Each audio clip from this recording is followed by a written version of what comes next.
Out front now, Republican Senator John Kennedy of Louisiana. He's a member of the Senate Budget Committee, and you were there, sir. I see you smiling. It was special. It was very, very special. It was somewhat of a love fest. Was it a love fest? Well, I wouldn't call it a love fest. There was a lot of self-love in the room, but I wouldn't call it a love fest. We had a very professional discussion, lighthearted at times. It was clear to me from the meeting that everybody on my side of the aisle is trying to get to yes. The president demonstrated a pretty clean grasp of the details of the bill, which I appreciated.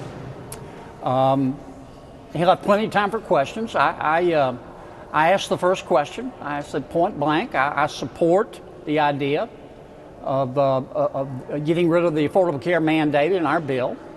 I don't think it's right to punish people for not buying the insurance they can't afford, but I asked him, in light of that, where he stood on Senator Alexander's bill.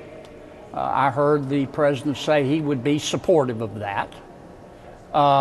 We had a very frank discussion. I thought it was a productive meeting. I wouldn't call it a love fest, but it was a productive meeting. So in other words, it sounds like you're saying you were all glad you could get it done, but there are still areas of sincere disagreement. Well, Aaron, the difference between where we are right now with tax reform and where we were with health care is night and day. I mean, at this point on health care, it was dysfunction junction. I mean, people were mad and slamming doors and giving ultimatums, and it's not like that on tax reform. Now, you have a lot of folks, and this will continue until we vote, offering ideas, trying to improve the bill. So, nothing wrong with that, but no. We need to vote, and we need to vote this week. I thought we should have voted last week when we got the bill out of the Finance Committee. I thought we should have kept going.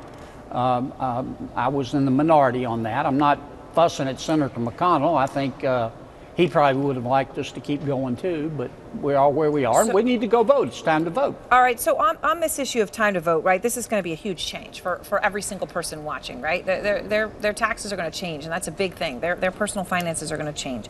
This will be a generational vote, if you will. It is. So, I mean, the stakes are incredibly high. The promises have been incredibly high as well. One of them, this is tax reform. It's about closing loopholes, right? It's about getting rid of all the kind of, underhanded dealing that seems to be in the system, right? So I wanted to ask you about one of the loopholes. Both the House and the Senate are going to keep this one. It's carried interest. It helps some of the wealthiest people in this country, and it was something that the President of the United States vowed to close. Here he is. I would take carried interest out, and I would let people that are making hundreds of millions of dollars a year pay some tax, because right now they're paying very little tax. We are, as an example, getting rid of carried interest, which is the darling of Wall Street. We're getting rid of carried interest provisions. They're not. It is a loophole that benefits the wealthy, Senator, as you know. Two of the wealthiest men in the world, Americans, benefited from. Steve Schwarzman, worth more than $12 billion. Henry Kravis, worth more than $5 billion. Both of them donors to Trump's inauguration fund. Is this cronyism at its best? Well, let me make a couple of points. Number one, I think our bill will simplify the tax code. Right now, it's 10 million words. You can stand on the thing and paint the ceiling. Now, it'll be simpler. Number two, it's not a perfect bill. My guess is you will see an amendment on the floor that will address this carried interest loophole, if you will. And so, but if you can't get it through the bill itself, how would it get through in an amendment? I happen to agree with you on that. But I can just speak for me personally. I'm not going to let the perfect be the enemy of the good. I think this bill will add at least half a point, maybe a point, to gross domestic product. I think it's going to increase foreign direct investment by 50%. I think it's going to help middle-class Americans. The last time anybody around this place did anything to help ordinary people was like never. And I think this bill will do that.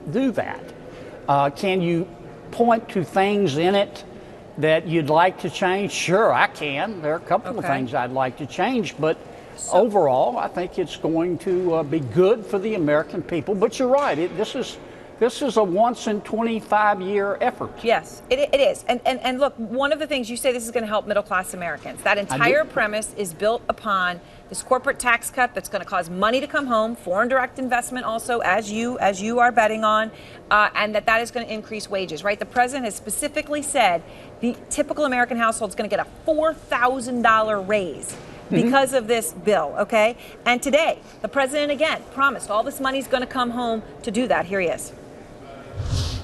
Money offshore that's stagnant, that companies and they're just not able to bring it back. So I think it's going to be a number over $4 trillion. Corporate will be able to compete now against the world. Senator, $4 trillion, of course, is a lot of money. Apple alone, $250 billion of that is their money. They have had that money overseas. For example, recently they had it in Ireland. Taxes were zero there. They went up to about 12%. And guess what? Apple went and moved somewhere else where they're 0%. The chair of the Council of Economic Advisors, Kevin Hassett, when I asked him about that, he said you all were working on rules to enforce, to make sure these companies were going to bring this money home and we're going to actually use it for things like wage increases and not just give them, take their word on it. Are you putting enforcement mechanisms in there? I suspect there will be enforcement mechanisms through rules promulgated by Treasury. But let me answer your question. The critics of this bill pretend that tax policy has nothing to do with economic growth. And I don't know what planet they parachuted in from. Nobody who says that is in good faith. Now, I will be the first to admit that it is complicated, and tax policy impacts your economy. So does demographics.